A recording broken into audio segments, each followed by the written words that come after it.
Keluaran 20 ayat 3-5a dalam versi terjemahan baru yang kedua. Demikian firman Tuhan.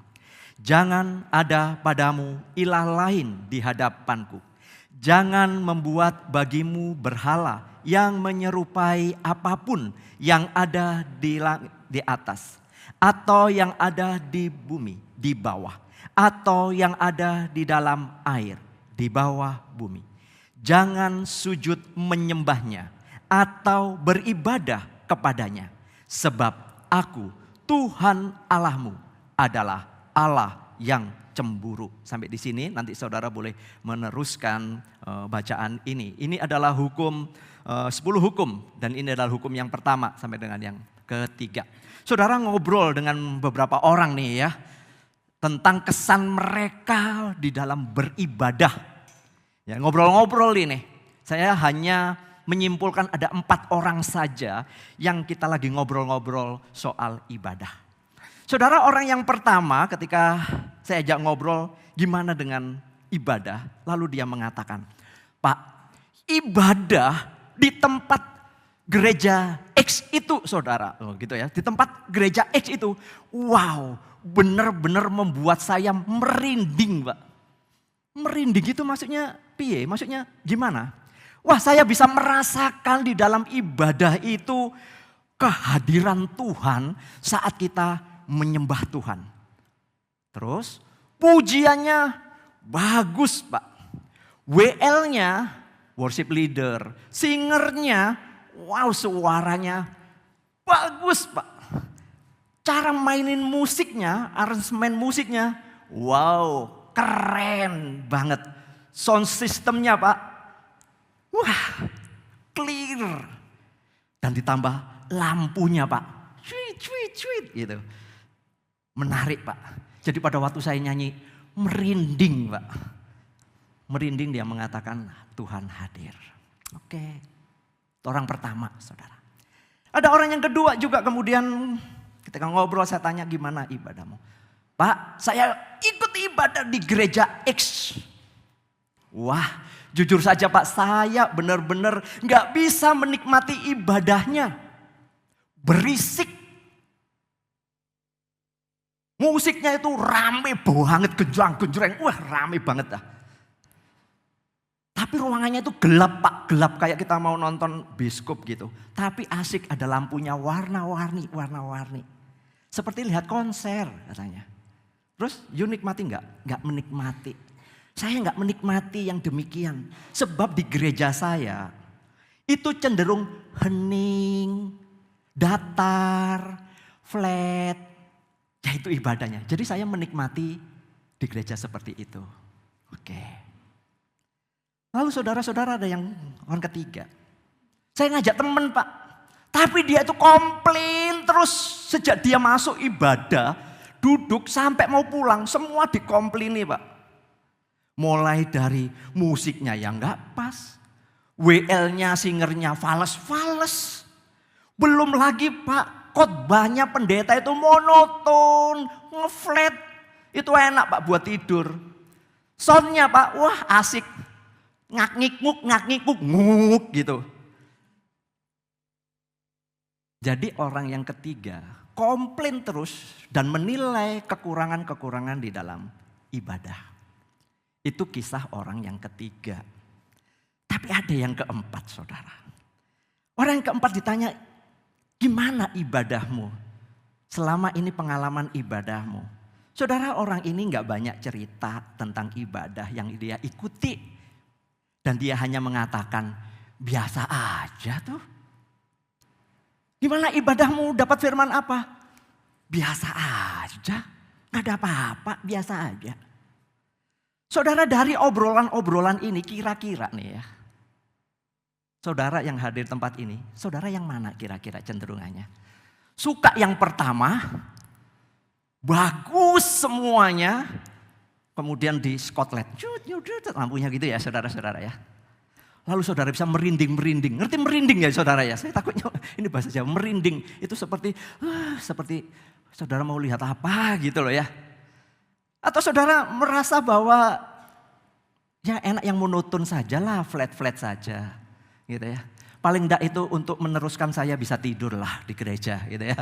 Paling enggak dengan remang-remang atau apa itu lebih enak. Atau saudara komplain terus pulang dari ada ibadah itu enggak begini, enggak enak, ini kurang, pelayanannya kurang dan lain sebagainya. Atau saudara setelah pulang dari tempat ini mengatakan biasa aja Pak, enggak ada apa-apa, sing ada apa deh gitu ya.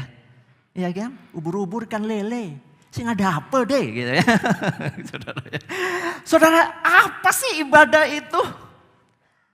Kan itu pertanyaan penting yang harus kita jawab. Apa sih ibadah itu? Untuk siapa kita ibadah? Apa tujuan ibadah? Apakah ibadah itu adalah untuk menyenangkan selera kita? Sekali lagi menyenangkan selera kita. Masing-masing orang punya selera. Apa sih yang disebut, mungkin saudara pernah mendengar ibadah yang inspiratif. Apa sih ibadah yang inspiratif itu? Ibadah yang bagaimana sih? Seperti apa? Apakah memang ibadah inspiratif itu adalah yang merinding-merinding, membuat kita jadi menangis, terharu, atau mungkin membuat kita tertawa-tawa, atau kemudian membuat saudara melompat-lompat, bergembira, bersuka cita? Atau sebaliknya, ibadah yang inspiratif itu apakah yang sunyi, hening, atau yang bagaimana? Saudara pasti punya jawaban. Ibadah menurut saudara selera yang mana? Saudara, ibadah atau penyembahan kepada Allah sesungguhnya merupakan inti daripada kehidupan orang percaya. Sejak semula ketika Allah menjadikan manusia, Allah mau manusia yang diciptakannya berelasi dengan Dia, bersekutu dengan Dia. Maka manusia ciptaan Allah ditempatkan di Taman Eden untuk bisa bersama-sama menikmati relasi kedekatan dengan Allah. Jadi saudara, ibadah sejatinya bukan sekedar ritual atau kemudian kegiatan keagamaan yang rutin tiap minggu kita kerjakan. Melainkan sesungguhnya ibadah itu adalah ungkapan syukur dan hormat serta penyerahan diri kita secara total kepada Tuhan. Yang itu kemudian terwujud di dalam seluruh aspek kehidupan kita. Jadi ibadah secara pengertian umum tentu saja saudara, kebenaran firman Tuhan itulah yang kemudian kita hidupi di dalam keseharian kita. Kita bisa mengekspresikan kalau kita bertemu, bersekutu bersama dengan saudara-saudara seiman di tempat ini saudara. Mari kita melihat daripada konteks yang kita baca tadi. Saat umat Tuhan keluar daripada perbudakan Mesir, lalu kemudian mereka sedang menuju kepada tanah perjanjian, Tuhan memberikan yang namanya aturan main yang harus dipahami dan dihidupi oleh umat Tuhan. Sekali lagi, ketika mereka dikeluarkan dari Mesir, dibebaskan dari perbudakan, Tuhan memberikan yang namanya aturan main untuk ditaati oleh umatnya. Bagian yang kita baca menunjukkan bagian daripada 10 hukum. Hukum 1 sampai yang keempat berbicara tentang relasi dengan Tuhan.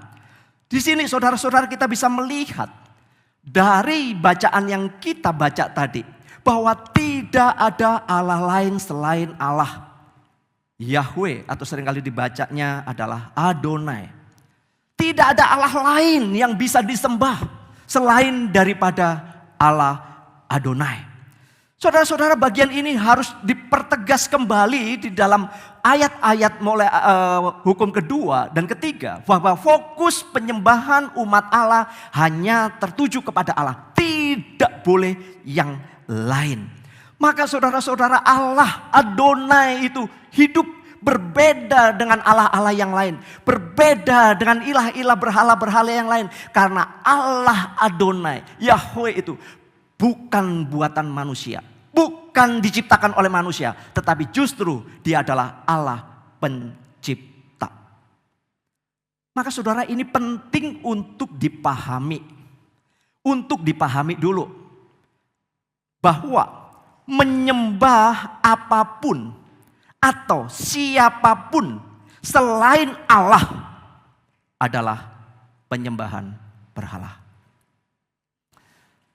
Saudara, ini harus tegas buat saya dan saudara. Saudara, di dalam kehidupan kita percaya kepada Yesus Kristus sebagai Tuhan dan Juru Selamat. Maka saudara, tidak ada Allah yang lain yang saudara boleh sembah. Terutama itu buatan tangan saudara yang diciptakan oleh tangan manusia. Atau mungkin itu dari budaya dan tradisi. Saudara, tidak ada satupun atau apapun di muka bumi ini yang boleh disembah selain daripada Allah. Karena pada waktu kita melakukan, kita sedang melakukan yang namanya penyembahan berhala. Satu kasus yang kita bisa lihat adalah pada waktu umat Tuhan keluar dari Mesir. Saudara-saudara, ketika mereka menunggu Musa yang dipanggil Tuhan, maka mereka kemudian tidak tahan lalu menciptakan, mengkreat Tuhan menurut ciptaan mereka. Mereka mengumpulkan emas, meleburnya, kemudian menjadikan patung anak lembu emas. Lalu kemudian mereka menyembah, mereka teriak-teriak, mereka menari-nari, mengitari daripada patung anak lembu emas. Saudara, kenapa Allah memberikan hukum untuk yang tegas ini kepada umatnya? Karena mereka punya kebiasaan yaitu menyembah Baal. Menyembah berhala. Saudara, maka ini ditegaskan terlebih dahulu bahwa ketika mereka keluar, dipanggil keluar oleh Allah, maka mereka harus mengikuti aturan mainnya Allah. Bukan aturan main yang dibuat sendiri. Maka saudara-saudara, ibadah atau penyembahan yang benar itu adalah harus dimulai dari Allah, oleh Allah, dan menurut caranya Allah. Dan hal ini hanya bisa terjadi jika kita percaya kepada Allah dan Allah ada di dalam hati kita. Saudara, inilah arti daripada ibadah. Inilah arti daripada penyembahan. Inilah yang disebut dengan inspiring worship. Bagaimana kita, saudara-saudara, mengikuti apa yang dikehendaki Allah, menurut caranya Allah, dan melakukan sesuai dengan caranya Allah. Karena Allah ada di dalam hati kita, memperlengkapi kita, saudara, untuk juga boleh menyembah Dia. Maka saudara, beribadah juga berarti kita sedang mengakui, menghormati, mengungkapkan bahwa adalah Allah pencipta yang layak disembah oleh ciptaannya. Wahyu 4 ayat yang ke-11. Dan bukan itu saja, bahwa Ia adalah Allah yang menjadi penebus kita di dalam Kristus Yesus. 1 Petrus 1 ayat 3 dan 4. Jadi saudara, baik perjanjian lama, perjanjian baru menegaskan bahwa tidak ada Allah lain yang patut disembah. Kita tidak boleh menggantikan Allah yang memanggil kita dengan Allah buatan tangan manusia. Saudara, sesungguhnya banyak sekali ilah-ilah yang kita miliki. Sehingga saudara, kita tidak fokus hanya untuk kepada penyembahan yang sejati, tetapi kita lebih cenderung untuk mengejar berhala-berhala yang ada di dalam kehidupan kita. Apapun itu. Bahkan seorang penata layan seperti pelayanan ibadah seperti ini, saudara. Bisa saja saudara, ketika keterampilan dia, kepandaian dia, kepiawaian dia, hebatnya suara, hebatnya dia mengelola tata kelola gereja, itu bisa menjadi berhala. Berhala di dalam dirinya ketika dia mengatakan bahwa kalau tidak ada aku, maka ini tidak terjadi. Saudara-saudara, ketika apa yang kita create, yang kita ciptakan itu segala-galanya, maka kita sudah menggantikan Allah. Saudara, inilah kenapa kita sedang beribadah tentang inspiring worship. Ibadah yang menginspirasi itu yang bagaimana? Bahwa pada saat saya menyembah Bapa Surgawi melalui Yesus Kristus, kita itu sedang mengalami sebuah persekutuan dan perjumpaan dengan Allah.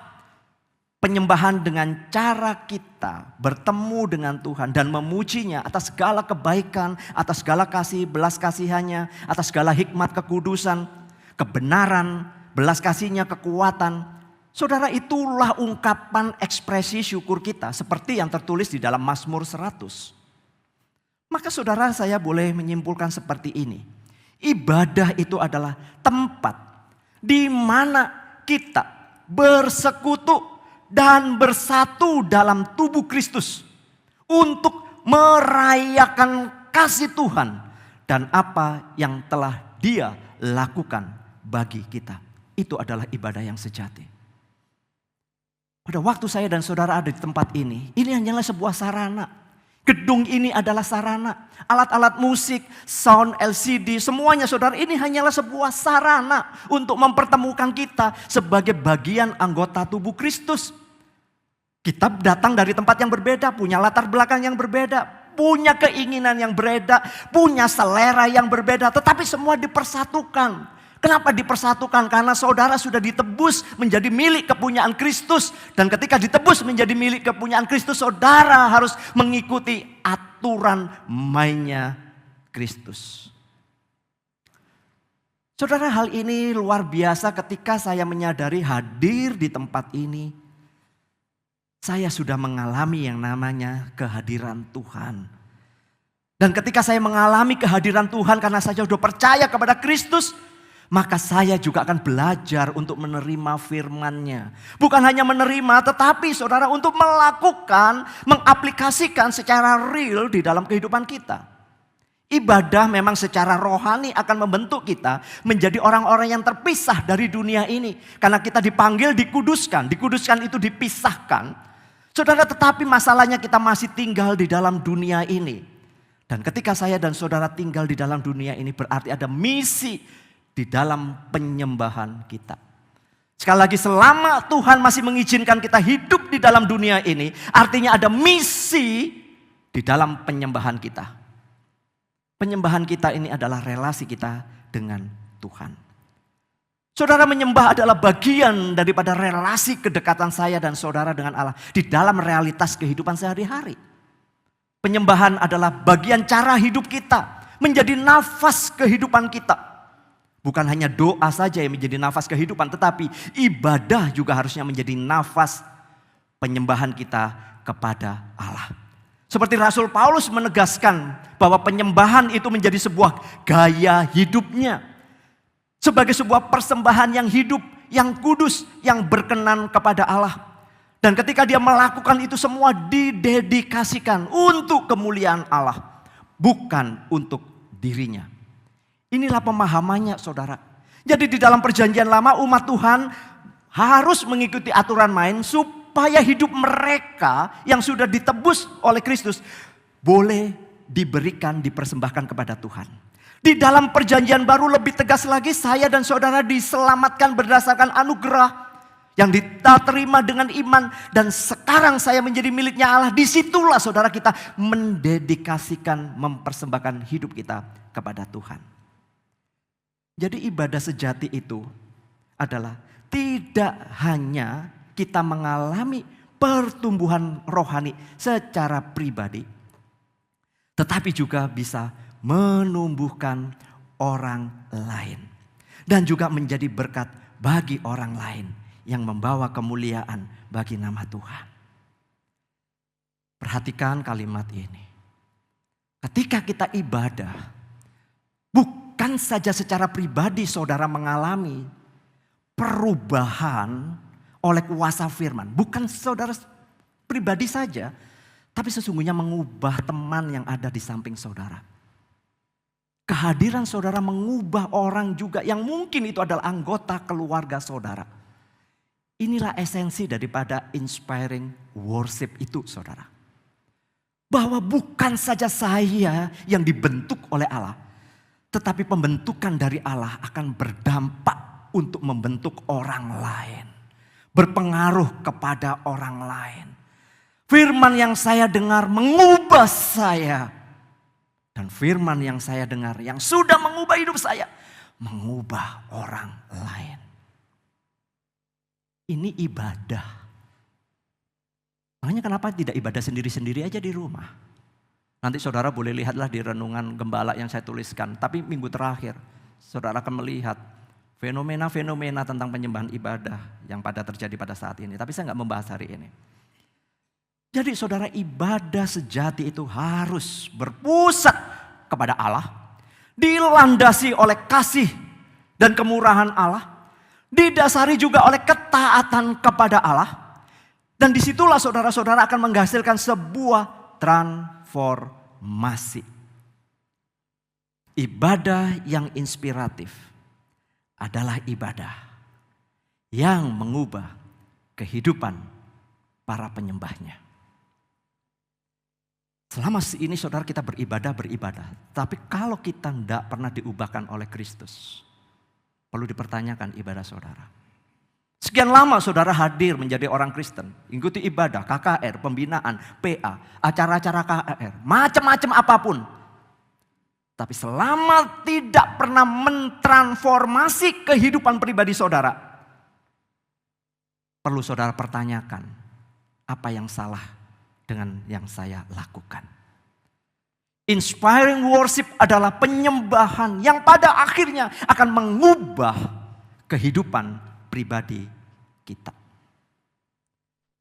Saudara-saudara, maka boleh dikatakan bahwa ibadah yang inspiratif itu masalah utamanya adalah tentang sikap hati kita. Apakah memang kita ini adalah menyembah dengan penuh hormat, menghormati kekudusan dan kehadiran Tuhan yang disertai kesadaran diri akan keberdosaan kita. Ibadah yang inspiratif itu tidak menyiratkan gaya penyembahan tertentu ya saudara. Karena misalnya saudara, lagu-lagunya yang model begini itu baru penyembahan. Enggak loh saudara. Alkitab menunjukkan kepada kita bahwa ibadah yang sejati, ibadah yang kemudian menghasilkan sebuah perubahan itu bukan ditentukan oleh yang namanya jenis pilihan lagu. Di gereja kita ini saudara-saudara ada 2 lagu. Istilahnya kalau istilahnya orang-orang ibadah itu menyebutnya ada 2. Yang satu lagu himne gitu ya, KPPK, PPK dan lain sebagainya begitu ya. Kalau generasi Gen Z itu mengatakan lagu jadul, lagu kuno. Lagu kuno itu gitu ya, itu generasi Gen Z.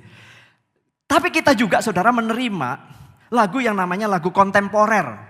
Lagu kontemporer, lagu-lagu istilahnya lagu-lagu yang modern. Seperti tadi saudara, saya coba paparkan dulu. Itu lagu-lagu yang sering disebut oleh kalangan kita atau kalangan tertentu itu adalah lagu kontemporer. Tapi itu bukan masalahnya. Bukan masalah pilihan lagu. Ibadah yang inspiratif juga bukan masalah gestur tubuh, sikap kita, ekspresi kita atau respon kita. Saudara mau menyanyi angkat tangan, mau dua-duanya, mau tutup mata, mau melotot. Saudara mau masukin tangan di saku begini. Ada kan orang nyanyi begitu, saudara. Ada yang begini. Ada yang diam aja. Dari datang sampai pulang, diam aja saudara. Lip sync nyanyinya, lip sync. Ibadah bukan ditentukan oleh gestur. Jadi jangan dianggap yang kemudian bisa menangis, mengatakan, wah dia mengalami hadirat Allah. Enggak juga sih. Belum tentu juga. Tapi yang diam, gak pernah nyanyi, diam saja. Bisa saja dia yang mengalami jamahan Tuhan. Karena dia mungkin sedang hatinya berbicara kepada Tuhan. Jadi saudara, inti daripada penyembahan kita itu adalah masalah apa? Masalah sikap hati. Hati kita itu sedang menyembah siapa? Siapa yang dipuaskan? Siapa yang dipuji? Siapa yang kemudian bisa menikmati? Seringkali semua fokusnya ke saya. Saya menikmati ibadah dengan kategori A, B, C, D. Saya menikmati ibadah karena lagu-lagunya adalah kontemporer. Tapi ada yang lain mengatakan saya menikmati ibadah karena lagunya banyak him. Setiap orang berbeda. Tetapi permasalahan utama bukan masalah pilihan atau kemudian ekspresi. Bukan. Masalah utama adalah sikap hati kita. Sikap hatimu hormat enggak kepada Tuhan? Hormat enggak kepada kekudusan Tuhan? Hormat enggak akan kehadiran Tuhan di tempat ini? Kita menyadari bahwa saya dan saudara adalah orang-orang yang berdosa. Gereja bukan tempatnya orang-orang yang baik. Gereja adalah kumpulan orang-orang berdosa yang sudah dipanggil keluar dari dunia dosa kemudian menjadi milik kepunyaan Allah. Maka saudara, ini penting untuk kita pretelin itu di elemen-elemen, dibagi-bagi. Bahwa sesungguhnya saudara setiap elemen di dalam ibadah yang kita lakukan, elemen ibadah. Elemen itu kalau kita menyebutnya seringkali liturgisnya begitu ya. Setiap elemen ibadah yang kita lakukan itu bagi saya adalah penting. Jadi saudara, ketika saudara mulai berangkat dari rumah. Ketika saudara kemudian datang ke tempat ini. Kemudian ada yang namanya votum. Saudara ingat gak di depan pintu sekarang ada tempelan. Ya, itu bukan hiasan pintu. Kenapa ditulisin di situ? Nanti sebentar saya jelaskan. Saudara jadi mulai doa, votum, nyanyi, lalu kemudian mendengarkan firman, respon pembacaan, memberikan persembahan. Semua elemen itu penting dan semua itu harus dilakukan dengan hati yang takut dan gentar. Dilakukan dengan hormat dan penuh kekaguman akan kasih Tuhan. Gini, kenapa di pintu ditulis pada waktu votum dan doa mohon tidak masuk bagi yang terlambat. Makanya jangan terlambat. Saudara, gini maksudnya, pada waktu votum dipersilakan untuk kita mengambil waktu teduh, mempersiapkan hati. Mungkin kita itu lagi banyak hal, tapi pada waktu kita votum kita berdoa, Tuhan aku mau menyembah-Mu, aku mau mendengar firman-Mu. Saudara lagi asik-asik, tiba-tiba ada orang yang masuk, kalau nggak dikasih gitu ya. Masuk saudara, dia sepatunya mungkin sepatu cat yang nggak bunyi. Dia pelan-pelan. Tapi nyenggol saudara, saudara lagi konsentrasi, pasti kaget saudara ya. Nggak jadi votum. Lebih lagi yang parah pada waktu doa, ada yang masuk sepatunya tek tok, belum tasnya krecek. Saya yakin pada waktu saudara, siapa sih ini yang lewat? Betul nggak saudara? Betul nggak? Jangankan begitu, saudara sudah duduk berdiri di belakang saudara ada yang masuk, kresek. Saudara akan mengatakan, aduh ngapain sih ini? Benar nggak saudara? Karena kita punya kebiasaan kepo. Makanya dikasih aturan seperti itu. Satu lagi saudara, kalau kita memahami bahwa setiap elemen ibadah pada waktu saudara berangkat sampai di tempat ini kemudian pulang itu adalah semua penting. Harus dilakukan dengan hati yang gentar. Menghormati kekudusan dan kekaguman akan kasih Tuhan. Apakah saudara masih main-main dengan ibadah yang kita lakukan? Saudara, elemen itu menjadi sebuah indikator. Tapi pertanyaannya adalah, apakah kita masih main-main dengan ibadah yang kita lakukan? Main-main itu apa, Pak? Pertama, saudara nggak pernah serius untuk datang dalam ibadah. Saya harus mengatakan maaf. Nggak pernah serius untuk menikmati ibadah dan datang ibadah. Kalau saudara datang diundang presiden terlambat saudara akan dipecat dan tidak akan pernah masuk. Saudara, sepanjang ibadah ada orang yang memang mulai datang saudara. Mulai datang itu saudara. Mulai dari pintu, gini terus saudara. Salaman. Duduk. Sampai doa berkat, berdiri. Amin. Pulang. Masih gini terus saudara. Dari berangkat sampai pulang, HP-nya scroll terus. Saya tidak melarang saudara pakai HP. Saudara-saudara memang kita perlu kadang-kadang ada hal-hal penting. Tapi bayangkan ketika kita sedang menyembahkan, saya tahu saudara. Kalau hati kita tidak tertuju kepada Tuhan. Kalau ini segalanya berarti ini berhala saudara. Jangan ada padamu Allah lain. Pada waktu hati kita tertuju kepada HP kita, itu menjadi berhala kita. Karena suasananya adalah saudara sedang beribadah kepada Tuhan. Ngerti maksud saya saudara? Atau saudara yang lainnya. Kan tadi saya mengatakan, ibadah bukan saja saudara, inspiring worship itu bukan saja mengubah saya, tapi mengubah orang lain. Ternyata saudara datang ibadah malah ngobrol. Apalagi kemudian scroll, lucu TikToknya. Oh iya lucu. Saudara yang di sebelahmu itu jadi terganggu, dia mau nikmati. Apaan sih? Kepo lagi saudara, apaan sih? Saudara jadi dosain orang loh. Ngerti maksud saya saudara? Kehadiranmu di tempat ini adalah mau menjadi berkat bukan? Bukan saudara saja diberkati tapi orang lain juga diberkati. Maka jangan ganggu orang lain. Jangan ganggu orang lain. Tahan saudara kalau memang kecuali memang benar-benar emergensi yang gawat baru saudara bisa lihat. Saudara, contoh yang lain yang saya boleh katakan maaf. Datang mau ibadah, tapi saudara tidur di gereja. Kan lebih baik nyambung aja tidur di rumah saudara. Tapi daripada ya paling enggak saya kelihatanlah di gereja. Jadi saya melanjutkan episode yang kedua. Pas ibadahnya flat, datar, khotbahnya monoton. Enak tuh untuk tidur, tahu-tahu amin. Saudara bangkit berdiri, tiba-tiba bangkit berdiri. Padahal nggak ada yang berdiri saudara. Padahal pengkhotbahnya lagi ngomong berdiri gitu ya. Dia berdiri sendiri, ada apa. Dia baru nyadar kalau dia tertidur tadi saudara. Saudara, Barna Research dalam penelitiannya menuliskan begini. Saya kaget saudara, saya ulangi lagi. Ini salah apa enggak di surveinya?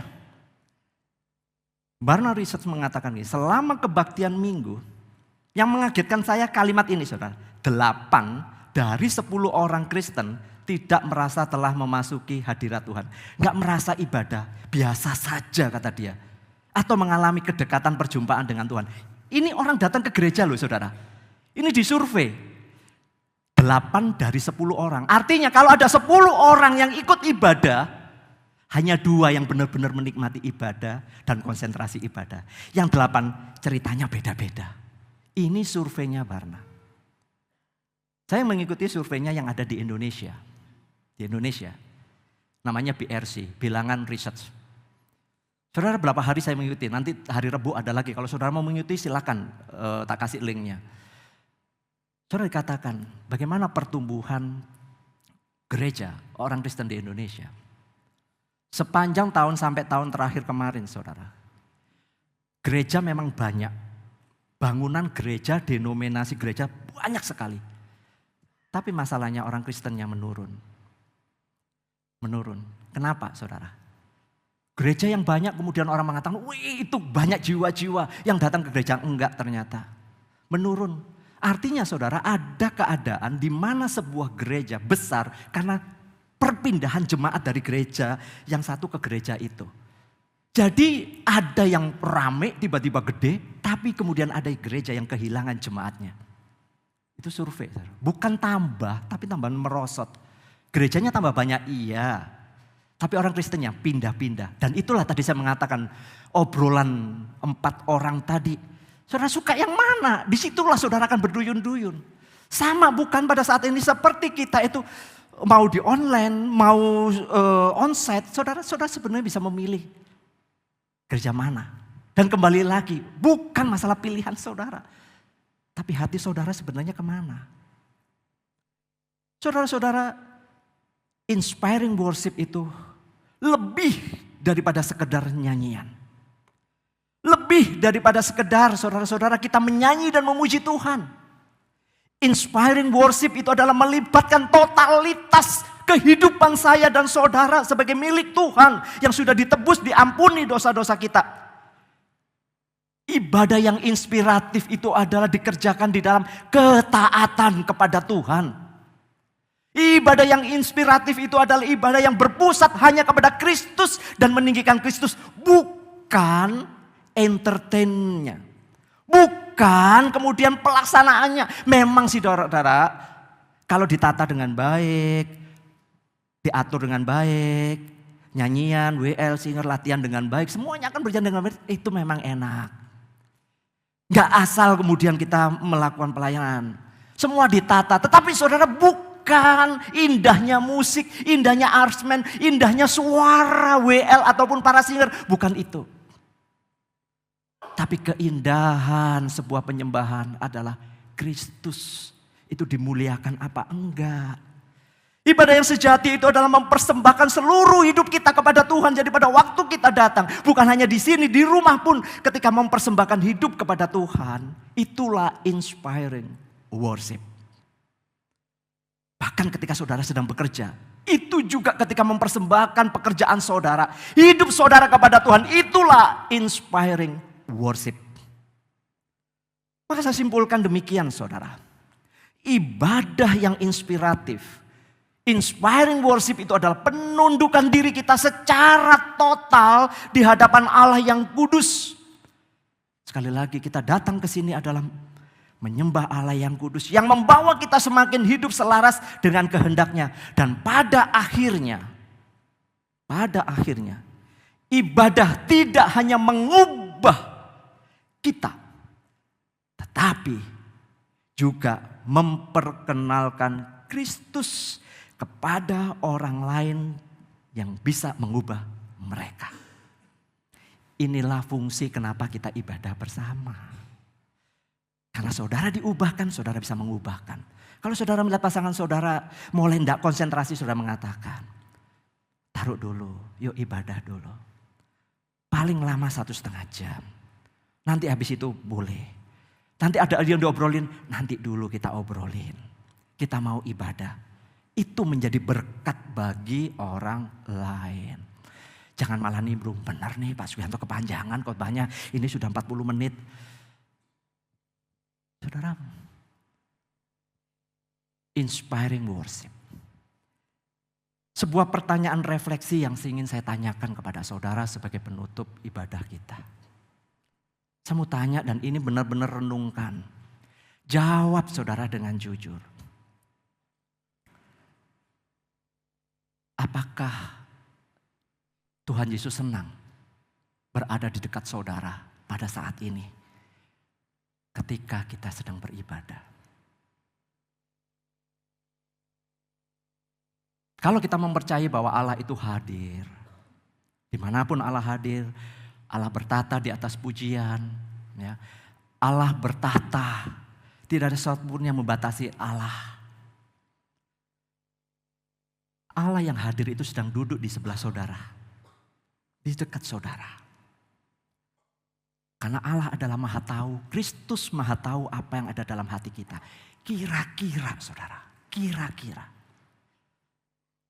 Saat saudara ibadah kepada Dia. Apakah Yesus senang dengan ibadah yang saudara lakukan? Sekali lagi. Kalau Yesus duduk di sebelah saudara hari ini, apakah Yesus senang mengikuti ibadah dengan saudara? Saya nggak tahu jawabannya. Tapi saya tahu untuk secara pribadi saya tahu bisa menjawabnya. Saudara lebih tahu sedang di mana pikiran dan hati saudara. Amin.